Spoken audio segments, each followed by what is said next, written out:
We've just launched, you just launched this report, Treasured Island. We have. It's about ag in Tasmania, but it's also more broadly about the ag story in Australia. And I think it's come through in other work that you've done around the agricultural sector. Consolidation is happening, farms are getting bigger, there's productivity benefits in that, it cuts your shipping costs. Yet Tasmania's all about being small, I would have thought, and being niche and having premium brands. Where does Tasmania fit into that broader ag story? Obviously, with the scale and the isolation comes transport costs, which are going to be difficult. But you've also got a provenance story by way of the fact that it's got a biosecurity story. It's isolated. Its produce is quite well identified from the rest of mainland Australia.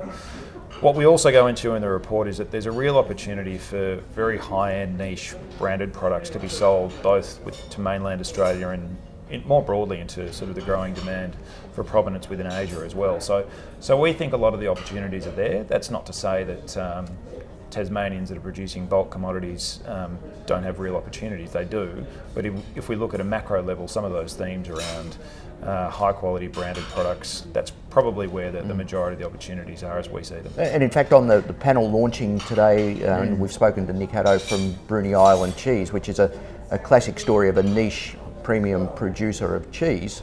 But he's also taken on the chair of Brand Tasmania, which is a new statutory body which is trying to talk up this brand of Tasmania. Will that help what you're talking about in establishing Tasmania as a brand in its own right?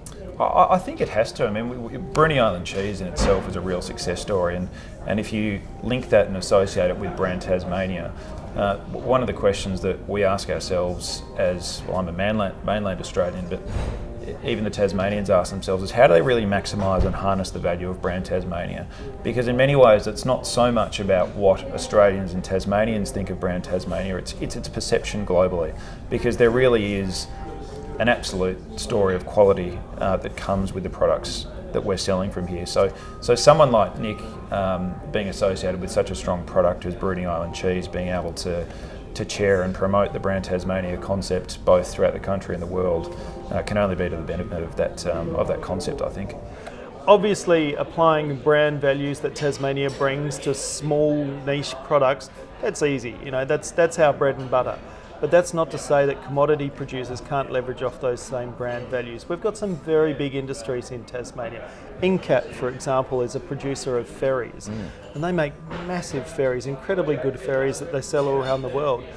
Now, they absolutely use the fact that they come from Tasmania, and Tasmania is synonymous with quality as a way to leverage their products. And the same can happen for agri-food businesses, both in the small scale and also the more commodity end of things. Your own business started off as a small scale cheese maker. It's still relatively small scale. Yeah. Now you're a brewer. You've also now got your own dairy business. Correct. And in the discussion there was a lot of talk about farmers in Tasmania are naturally diversified. They tend to do a lot of different things. Is that part of the attraction of Tasmania, that it's sort of small and people can do different things? It is part of its attraction. It's also part of our DNA. We're an island, and I think island breeds resourcefulness. Okay, so it's unsurprising, therefore, that a lot of our farmers do more than one thing. You might run poppies, but you've probably got a paddock of potatoes or a paddock of sheep next door as well. And I think that is very much the Tasmanian way. We have to be a multifaceted economy. We can't just rely on small niche products. We do need some scalability and a little bit of complexity in our economy as well. What I do know, though, is that the brand values that Tasmania has can be applied to anything and everything. Thanks very much for your time. Thanks for being on the panel to launch the report. Absolute pleasure. No Thanks, worries. Nick. Cheers.